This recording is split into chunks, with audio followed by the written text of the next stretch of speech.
so today, adding just kind of a minor thing, we want to talk about simplifying complex fractions. So what's that mean? A complex fraction is just a fraction divided by a fraction. It's a big fraction where the numerator and or the denominator might both contain fractions, either one or the other. So what do? I mean, it's pretty simple. You're going to simplify the numerator into one big fraction, simplify the denominator into one big fraction, and then you're just dividing a fraction by a fraction. So you just flip and multiply by the bottom, right? So no big deal.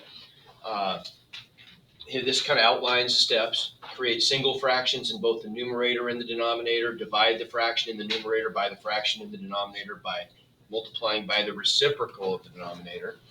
And simplify. But remember, the key, really the only part that people sometimes slip up on is you have to keep a running list of exclusions. Anytime there is a zero in the denominator, there's a factor in the denominator that has a zero, at any point in the entire process, that value has to be excluded, because how often can we divide by zero?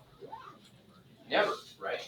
So if at any point, if there is a fraction, whether that fraction is in the top of a bigger fraction or the bottom, if it's in the numerator or denominator of our complex fraction, doesn't matter.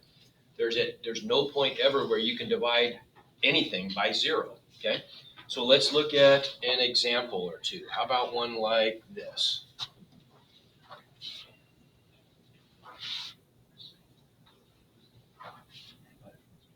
So what are we going to do?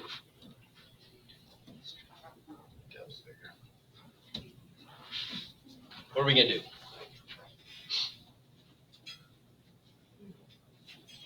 So does everybody see that this is kind of the fat division bar that separates the numerator from the denominator of the whole thing? I've got this fraction in the top, and then I've got a couple of terms in the bottom that include a fraction. So what's my first step? What did we say? Simplify. Create single fractions in the numerator and denominator. Top's done. I have a single fraction in the top. Bottom is not done. What do I have to do in the bottom here? So 1 is the same thing as 1 over, 1 is the same thing as 1 over 1, right?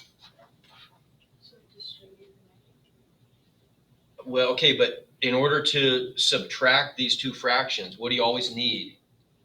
The common denominator, right, exactly. Okay, so the first fraction, 1, it's missing that w plus 2 in the denominator. So what do we have to do to the first fraction?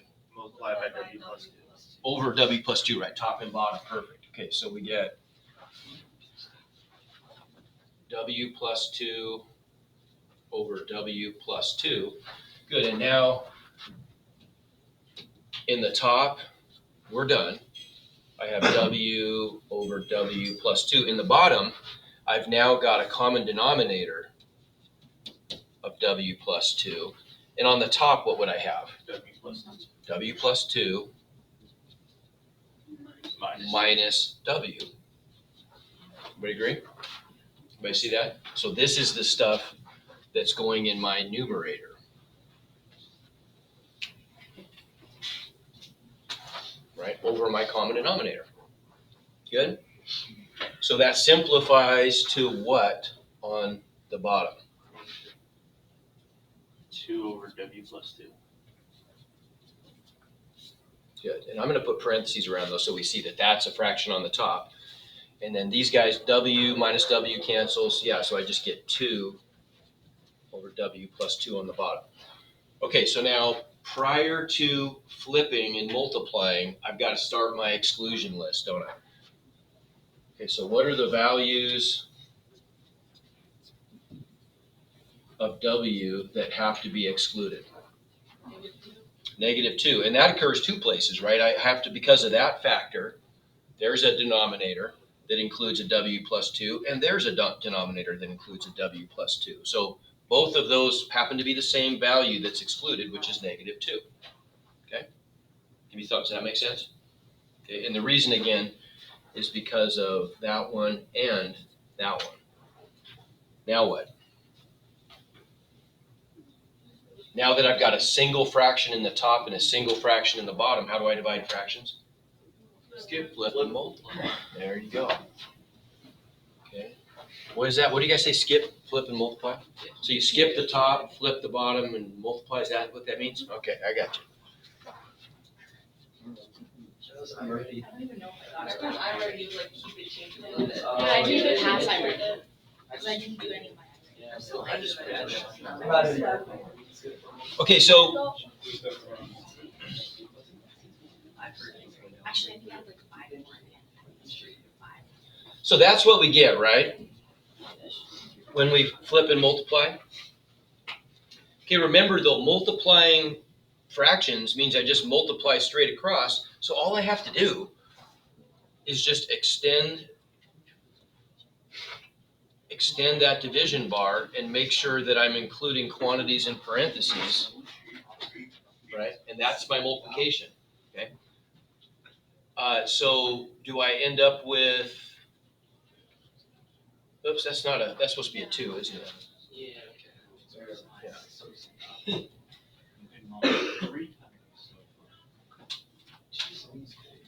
Okay, did that add any values to my exclusion list? No, didn't, right? Still, just the only denominator that involves a variable is still w plus 2, and I already have that negative 2 excluded. So now what? Cancel out w plus 2. There you go. And so what's my answer? Wow.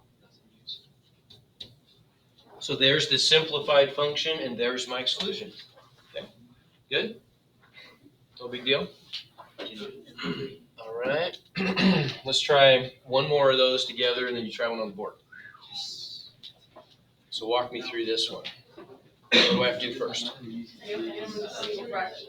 Okay. Your exclusions, -3. Can you just do that first? Okay, but we can start the list, but before I do exclusions, what do I have to do? Take one fraction.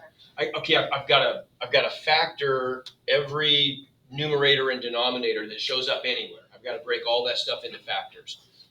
So look, in the top, I've got 2 separate fractions. Each one has a numerator and a denominator. I've got same thing in the bottom. Everything is factored except not that one right there. The 5a plus 15 is not quite factored yet. So that's the one that I still have to take care of.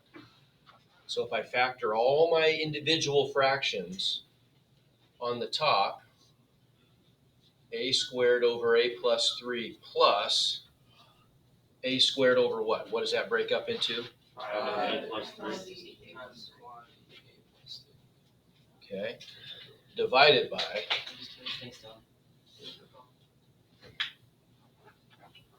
a over a plus 3 plus 1/5.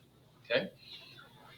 All right. So exclusions. We've got everything factored. Let's start our exclusion list. What are the values that a cannot have? -3. -3 again, 0. -3 again, 5, right? Okay, so far, that's all I've got is just, that's a constant, so I don't have to worry about that. So I've just got one value so far, okay? Now what?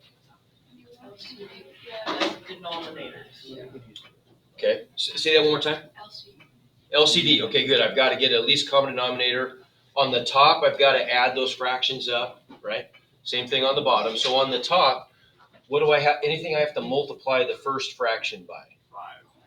5 over 5. Good, because I need that 5, don't I? So 5 over 5. Okay, now I've got on the top, I've got my common denominator of 5 times a plus 3. What do I get in the numerator of the top? 6a. Okay, and I get that from 5a squared plus a squared, right? Which is going to give us a 6a squared. Perfect. Okay, on the bottom, what do I have to do down here? Do I have to multiply this by anything? 5 over 5. Do I have to multiply this by anything?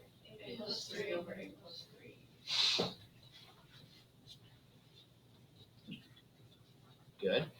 And so on the bottom, I've got my common denominator, 5 times the quantity A plus 3. What goes on top? 5A plus A plus 3. Now technically that's in parentheses, but do I need parentheses there? Not if I'm adding, right? I could really get rid of those parentheses. Okay, so now we can combine this. We can simplify both the top and the bottom into single fractions. On the top, you guys already told me I'm going to get 6A squared over 5 times A plus 3. On the bottom, what do I get? Okay, yeah, 6A, 5A plus A is 6A plus 3 divided by,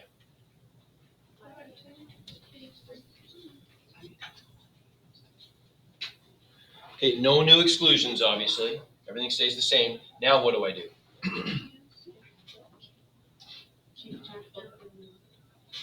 I'm going to have to, aren't I? I'm going to have to factor that. You're right. Okay.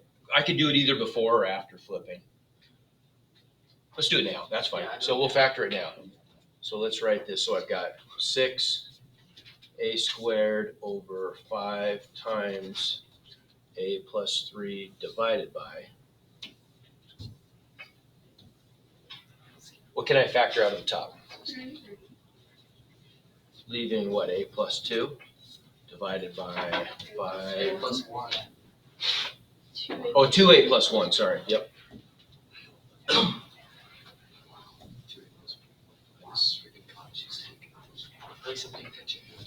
Okay, last step? Well, not quite. Maybe getting close to the last step. Now what do I do? Flip it. Flip it. Good. Flip and multiply. So we get a product. Keep, change. What? What's that? It's my ready. Oh, yeah.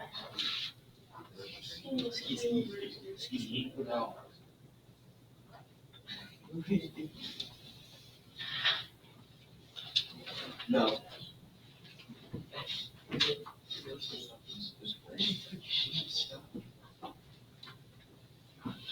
Okay, so we're going to multiply straight across. What could we do here to make the top look a little simpler if I multiply straight across? One more time. What did you say? Okay, yeah, we'll make one big coefficient, right? We'll pull this 5 out in front and multiply by 6. So we're going to get 30A squared. So we want to organize our product so we end up with the coefficient first, then we have any monomial would come next, right? And then we have the bigger factors. Well, there's only one, A plus 3. On the bottom, we could do something similar. What do we get?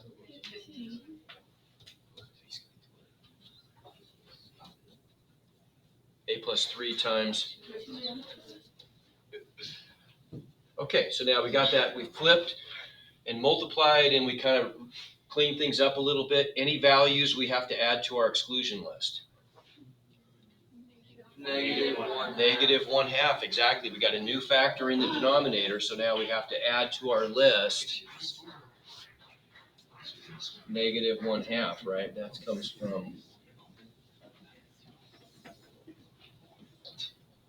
from there, right? So we have two values now. Thank you.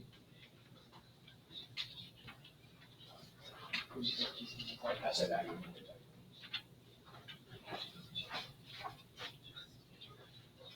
Okay, good. So we excluded values. Last step. What do we get to do?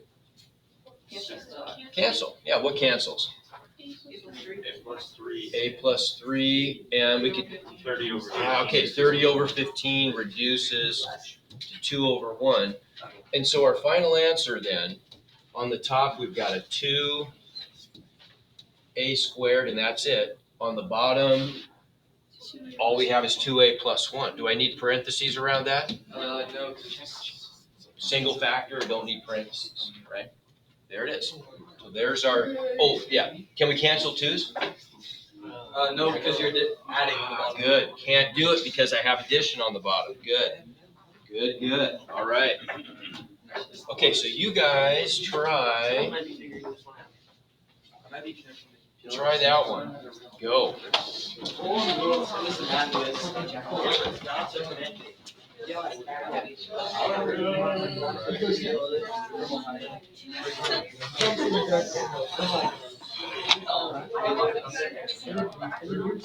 You guys help me through. You did the work. Tell me what you did. What do I do first here? Factor. Good. Okay, so we got in the top. That becomes 7 over product of what factors? X plus 6, X minus 4. Minus 1 over x minus 4. Okay, in the bottom, it's already factored.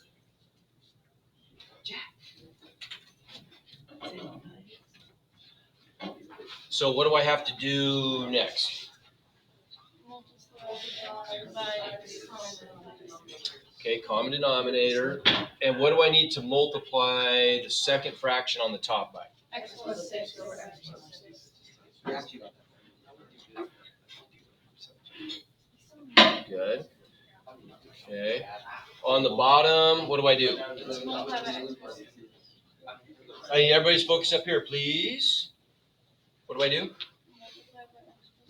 Okay, I need a common denominator, so I multiply second fraction by x plus 6 over x plus 6. And then now I can add and subtract across, right? So I get one big fraction on the top and the bottom. On the top, I got my common denominator of x plus 6 times x minus 4. What goes in my big numerator? 7. 7 is the quantity. minus the quantity x plus 6, right? Okay, in the denominator, we've got the common denominator of x plus 6. What goes in the numerator of that fraction that's in the bottom? X plus 8. Okay, which I get from 2 plus You just gotta remember to carry. x plus 6. Okay, and then we would want to simplify those numerators, right? Because possibly we'd be able to do some factoring. We don't this time. They're already, it didn't work out that way, but it could. So we get simplified fraction in the top is, what do we get? 1 minus x divided by x plus 6 times x minus 4. And in the bottom, we got x plus 8 divided by x plus 6, right? Okay, so now our list of exclusions. We better start our list of exclusions. What can x not equal? Negative 6, positive 4. That takes care of all the factors that show up in any denominators, right? Next step. Skip flip and multiply. There we go. Okay, flip and multiply. I like it. So we get 1 minus x divided by x plus 6 times x minus 4 times the reciprocal of the denominator, x plus 6 divided by x plus 8, which means we can just extend that division bar, right? Any additional exclusions? Negative 8. Oh. Good. Okay, good. Any cancellation? Yeah. That's supposed to be a 6, yeah. X plus 6 is cancel. And we get our final answer then is just 1 minus x in the top, single factor. And in the bottom, I've got x minus 4 times x plus 8. Boom, we got it. Good? Okay, all right. That's good work this week. Take tomorrow off.